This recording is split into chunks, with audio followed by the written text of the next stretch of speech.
Hello everyone, welcome to Saroj Mishra's YouTube channel में। YouTube channel पर आप सभी का बहुत बहुत स्वागत है। गवर्नमेंट ऑफ इंडिया जॉब्स इस वीडियो में डिटेल्स कवर करने वाले। बहुत बड़ी वैकेंसी आई हुई है, 3500 से ज़्यादा पोस्ट्स हैं और लगभग सभी स्टेट से यहाँ पर वैकेंसीज आपको नजर आने वाली है। 10th पास है मिनिमम एसेंशियल क्वालिफिकेशन, या फिर 12th है। Any graduate any post graduate यहाँ पर एलिजिबल होते हैं एप्लीकेशन डालने के लिए। सैलरी अच्छी बनेगी क्योंकि ये गवर्नमेंट ऑफ इंडिया की जॉब रहेगी, तो फिर इसलिए गवर्नमेंट ऑफ इंडिया की ऑर्गेनाइजेशन है तो पे स्केल ऑफर होगी। पे स्केल ऑफर होने के केस में काफ़ी सारे अलाउंसेस दिए जाएंगे और इसके वजह से सैलरी में ईयरली इंक्रीमेंट भी मिलेगी और in hand salary, gross salary भी अच्छी बनेगी। तो चलिए आगे बढ़ते हैं पूरी डिटेल्स के लिए।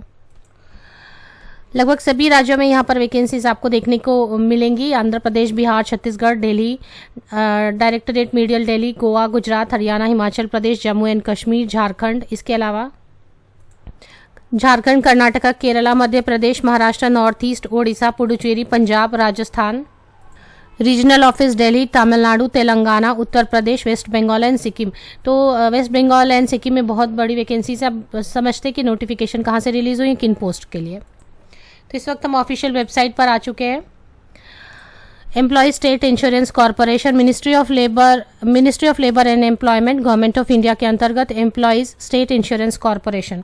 तो अलग अलग स्टेट के लिए अलग अलग आई हुई हैं एडवर्टीजमेंट, सेपरेट पीडीएफ है। तो एक पीडीएफ हम डाउनलोड करेंगे जिससे एलिजिबिलिटी, एसेंशियल क्वालिफिकेशन और बाकी की डिटेल्स हम कवर करेंगे, फ़ी वगैरह। अभी मैंने आपको स्टेट वाइज जो डिटेल्स है वो दिखाई, एक बार फिर हम देख लेते हैं स्टेट वाइज डिटेल्स की, कौन से पोस्ट है और कौन से स्टेट में कितने पोस्ट है, फिर वापस भी हम देखेंगे।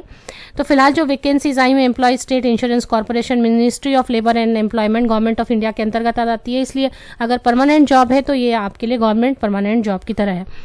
तो आगे बढ़ते हैं। एक पीडीएफ यहाँ पर पेज नंबर अभी 5 से आपको एक एक करके एडवर्टीजमेंट निकलनी। रिक्रूटमेंट पेज में सबसे पहले आपको आना है। रिक्रूटमेंट पेज में 1, 2, 3, 4 पर अभी नए अपडेट्स आ गए हैं। तो पेज नंबर 5 से आपको स्टेट वाइज रिक्रूटमेंट की यहाँ पर recruitment of the post of upper division clerk, stenographer and multitasking staff. तो हरियाणा रीजन में, आंध्र प्रदेश में, बिहार में, सभी स्टेट के लिए आपको अलग अलग मिलने वाले। अगर एक दो स्टेट छूट गए तो मैंने नोटिस नहीं किया, ज़्यादातर स्टेट हैं। तो हम एक पीडीएफ डाउनलोड करेंगे, एसेंशियल क्वालिफिकेशन वगैरह देखेंगे कि क्या क्वालिफिकेशन है। Karmachari Rajya Bima Nigam, recruitment of the post of upper division clerk, stenographer and multitasking staff for Andhra Pradesh region. तो फिलहाल हमने आंध्र प्रदेश रीजन की ओपन की हुई है। ऐसे ही सभी स्टेट की अलग अलग एडवर्टीजमेंट पीडीएफ है, लेकिन मैं फिर से एक बार आपको दिखा दूंगी कि कौन से स्टेट में कितनी वैकेंसीज हैं, कौन से पोस्ट के लिए। तो यहाँ पर यूडीसी के लिए टोटल 7 पोस्ट है, स्टेनोग्राफर के लिए 2 पोस्ट है, मल्टीटास्किंग स्टाफ के लिए 26 पोस्ट है आंध्र प्रदेश रीजन में। इसके लिए एसेंशियल क्वालिफिकेशन क्या है, यूडीसी एंड स्टेनो को लेवल 4 दिया जाएगा। 7th पे स्केल चल रही है अभी, 7 सेंट्रल पे कमीशन, क्योंकि गवर्नमेंट ऑफ इंडिया की जॉब है तो सेंट्रल पे कमीशन दी जा रही है। 25,500 की सिर्फ बेसिक पे है। अब इस पे अलाउंसेज आप सेंट्रल गवर्नमेंट की ऐड कर लीजिए, जिसमें डियरनेस अलाउंस मीन्स महंगाई भत्ता, एचआरए और काफ़ी सारे अलाउंसेज होंगे, तो 40,000 के ऊपर सैलरी जाएगी। इसी तरीके से मल्टीटास्किंग स्टाफ के लिए 18,000 की बेसिक पे स्टार्टिंग है, बाद में वो धीरे धीरे हर साल बढ़ती रहती है। साल में 2 या 3 इंक्रीमेंट हो जाते हैं। एसेंशियल क्वालिफिकेशन की बात कर लेते हैं। यूडीसी के लिए डिग्री होना चाहिए, मीन्स ग्रेजुएट होना चाहिए, और कोई भी एक्स्ट्रा सर्टिफिकेट नहीं मांगी जा रही है यूडीसी के लिए। स्टेनोग्राफर के लिए 12th पास है मिनिमम, तो डिग्री है या पोस्ट ग्रेजुएट है तो भी आप यूडीसी के लिए एप्लीकेशन डाल सकते हैं। कंप्यूटर की नॉलेज होनी चाहिए, वो आजकल सभी को कंप्यूटर की बेसिक नॉलेज होती है। स्टेनोग्राफर की बात कर लेते हैं, 12th पास होना होगा। स्किल टेस्ट इसके लिए मांगी जा रही है, लेकिन फिलहाल इसके लिए भी कोई सर्टिफिकेट नहीं मांगी जा रही है, बट स्किल टेस्ट ये आपको आनी चाहिए। एमटीएस के लिए सिर्फ 10th पास है, तो बिल्कुल एप्लीकेशन आप डाल सकते हैं। चलिए आगे बढ़ते हैं। ऑफिशियल जो वेबसाइट है उसमें ही सारी एक एक एडवर्टीजमेंट अलग अलग है। तो यूडीसी एंड स्टेनो के लिए 18 minimum and 27 years maximum upper age limit है। मल्टीटास्किंग स्टाफ के लिए मिनिमम 18 एंड मैक्सिमम 25 ईयर्स है। आपको एज कैसे कैलकुलेट करनी है, 15 फरवरी 2022 तक, 22 को बेस लेकर 15 फरवरी 2022 को आपको लेना है बेस में, और फिर एज कैलकुलेशन करनी है। अपर एज लिमिट में रिलैक्सेशन बिल्कुल दी जाएगी गवर्नमेंट ऑफ इंडिया नॉर्म्स के हिसाब से। यहाँ पर दी हुई ST/SC को 5 साल की रिलैक्सेशन, OBC 3 ईयर्स की, PWD के लिए, एक सर्विसमैन के लिए, ESIC एम्प्लॉयज़ के लिए, अदर कैटेगरीज के लिए भी कुछ रिलैक्सेशन एज में दी गई हैं। अब यहाँ पर बहुत लोगों की क्वेरी होती है क्या फाइनल ईयर वाले एप्लीकेशन डाल सकेंगे। यहाँ पर साफ मेंशन कर दिया गया, closing date of online application will be crucial date for determining eligibility with regard to age, essential qualification. तो जो लास्ट डेट है ऑनलाइन एप्लीकेशन की, उस डेट तक में आपकी एसेंशियल क्वालिफिकेशन पूरी होनी चाहिए, मीन्स उनको सर्टिफिकेट होनी चाहिए आपके पास, और साथ में एज भी वैसे ही। तो अब इसकी लास्ट डेट हम देखेंगे, एप्लीकेशन फ़ी भी हम देखेंगे। Candidate can apply up to 15 फरवरी 2022। 15 फरवरी 2022 तक आप एप्लीकेशन कर सकते हैं। 15 जनवरी 15 जनवरी से आज ऑनलाइन एप्लीकेशन शुरू हो चुकी है। अब इसमें कैसे एप्लीकेशन डालें, click on the option apply online for recruitment to the post of.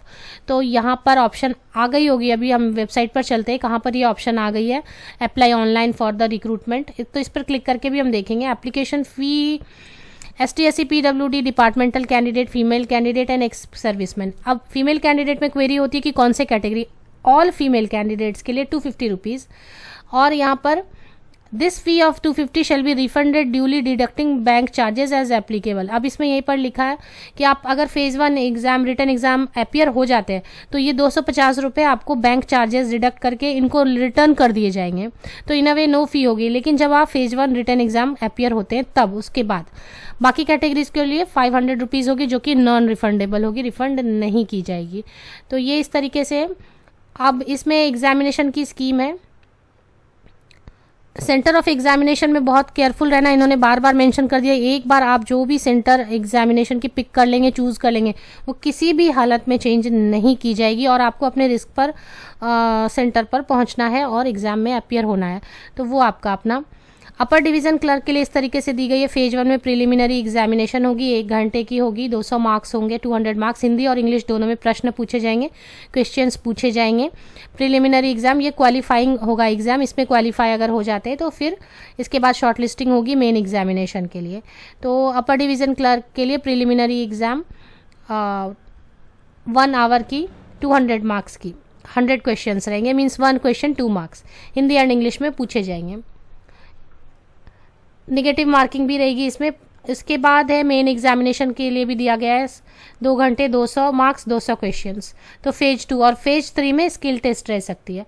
तो इसी तरीके से क्वालिफाइंग मार्क्स 45% वगैरह बताई जा रही है फेज 1 में, और फेज 2 में भी। तो ये क्वालिफाइंग मार्क्स जो भी आप चेक कर सकते हैं। इसके अलावा स्टेनोग्राफर के लिए भी बताया जा रहा है। फेज 1 होगा मेन एग्जामिनेशन, तो स्टेनोग्राफर के लिए मेन एग्जामिनेशन होगी और स्किल टेस्ट होगी। मतलब जो स्टेनोग्राफर पोस्ट है उसके लिए वो जो पहली प्रीलिम्स एग्जाम है वो कंडक्ट नहीं कराई जाएगी, तो सिर्फ मेन एग्जाम होगा और स्किल टेस्ट होगी स्टेनोग्राफर के लिए। तो ये अच्छा है। मल्टीटास्किंग के लिए कैसा रहेगा, मल्टीटास्किंग के लिए फिर से प्रीलिमिनरी एग्जाम होगी, फिर मेन एग्जाम होगा, और उसके बाद फिर मेन एग्जाम के बाद में यहाँ पर बस इतना ही। तो तीनों के लिए अलग अलग एग्जाम की स्कीम मैंने बता दी, आप एक बार बैक कर लें और देख लें। मल्टीटास्किंग के लिए प्रीलिम्स होगा और मेंस होगा, उसके बाद कुछ भी स्किल टेस्ट नहीं होगा। जबकि आपके स्टेनोग्राफर के लिए एक मेन एग्जाम होगा, प्रीलिम्स नहीं होगा, और मेन एग्जाम के बाद स्किल टेस्ट होगी। और जो पहला है यूडीसी, उसके लिए आपको 3 फेज से गुजरना होगा। सबसे पहले आपको प्रीलिम्स के लिए, फिर मेन एग्जाम के लिए, और उसके बाद स्किल टेस्ट के लिए। तो इस तरीके से ऑफिशियल वेबसाइट एक बार चेक कर लेते हैं। तो इस तरीके से लिस्ट है ESIC UDC MTS steno job 2021-22 state region wise. Andhra Pradesh में, बिहार, छत्तीसगढ़, दिल्ली डायरेक्टरेट मेडियल, दिल्ली, गोवा, गुजरात, हरियाणा, ये सब में आपको जो नंबर ऑफ पोस्ट आप स्क्रीनशॉट ले सकते हैं। अगर आप एक एक PDF ओपन करके नहीं देख सकते तो यहाँ पर आप समरी देख सकते हैं कि कौन से रीजन में, कौन से स्टेट में कितने UDC के, कितने स्टेनोग्राफर और कितने मल्टीटास्किंग के लिए पोस्ट्स अवेलेबल हैं। ऑनलाइन लिंक अभी जनरेट 15 जनवरी को होने वाली है। अभी मैं बना रही हूँ वीडियो, इस वक्त तक नहीं दिख रही मुझे। हरियाणा, हिमाचल प्रदेश, जम्मू एंड कश्मीर, झारखंड, कर्नाटका, केरला, मध्य प्रदेश के लिए भी आप देख सकते हैं, इसकी स्क्रीनशॉट भी ले सकते हैं। कर्नाटका के लिए काफ़ी वैकेंसी 199 नज़र आ रही हैं। महाराष्ट्र के लिए भी काफ़ी है, 318, 18, 258। नॉर्थ ईस्ट, उड़ीसा, पुडुचेरी, और इसके बाद बाकी Punjab, Rajasthan, Tamil Nadu, regional office Delhi, Telangana, Uttar Pradesh, West Bengal के लिए इस तरीके से वैकेंसीज है। तमिलनाडु में भी काफ़ी वैकेंसीज नज़र आ रही हैं। उसके बाद वेस्ट बंगाल और सिक्किम में भी अच्छी वैकेंसीज हैं। पेज नंबर 15 पे मेंशन किया गया है कि ऑनलाइन लिंक जो है 15 जनवरी 2022 से जनरेट हो जाएगी। 15 जनवरी 2022 से लिंक जनरेट हो जाएगी ऑनलाइन एप्लीकेशन की। तो 15 जनवरी को अभी मैं वीडियो बना रही, इस वक्त तक मुझे ऑनलाइन लिंक नज़र नहीं आ रही है। थोड़ी देर में, इवनिंग तक में हो सकता है लिंक जनरेट हो जाए। इसमें सबसे इम्पॉर्टेंट एक क्वेरी और होती है कि हम एक से ज़्यादा पोस्ट के लिए कर सकते हैं या नहीं, या फिर हम सेम या डिफरेंट रीजन या डिफरेंट स्टेट में कर सकते हैं या नहीं। तो यहाँ पर पेज नंबर 10 काफ़ी इंपॉर्टेंट रहेगा ऐसी क्वेरी के लिए जो कैंडिडेट अपने स्टेट से बाहर करना चाहते हैं या एक से ज़्यादा पोस्ट के लिए करना चाहते हैं, तो उनके लिए ये बहुत अच्छा ऑप्शन रहेगा। Candidate can apply for more than one post UDC, steno and MTS in same और डिफरेंट रीजन और state. However, a single application should be submitted for a single post। तो आप अलग अलग रीजन के लिए, अलग अलग स्टेट के लिए एप्लीकेशन, अलग अलग पोस्ट के लिए, मोर देन वन पोस्ट के लिए आप डाल सकते हैं।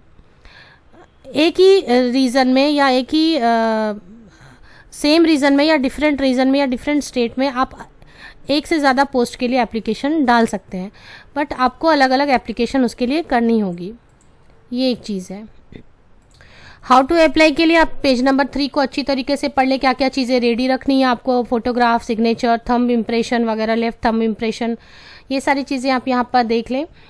और इसके बाद candidate go to this website and click on the option apply online for recruitment to the post of in ESIC which will open a new screen. तो अभी ये लिंक मुझे दिख नहीं रही है फिलहाल। To register application choose the tab, click for the registration भी करनी होगी और ऐसी एक लिंक आनी चाहिए। फिलहाल मुझे अभी वीडियो बनाते वक्त नहीं दिख रही है। ऑफिशियल वेबसाइट की लिंक मैं आपको वीडियो के डिस्क्रिप्शन बॉक्स में प्रोवाइड कर देती हूँ, आप उसमें भी जाकर चेक कर सकते हैं डिटेल्स। आप सबको best wishes, thank you very much.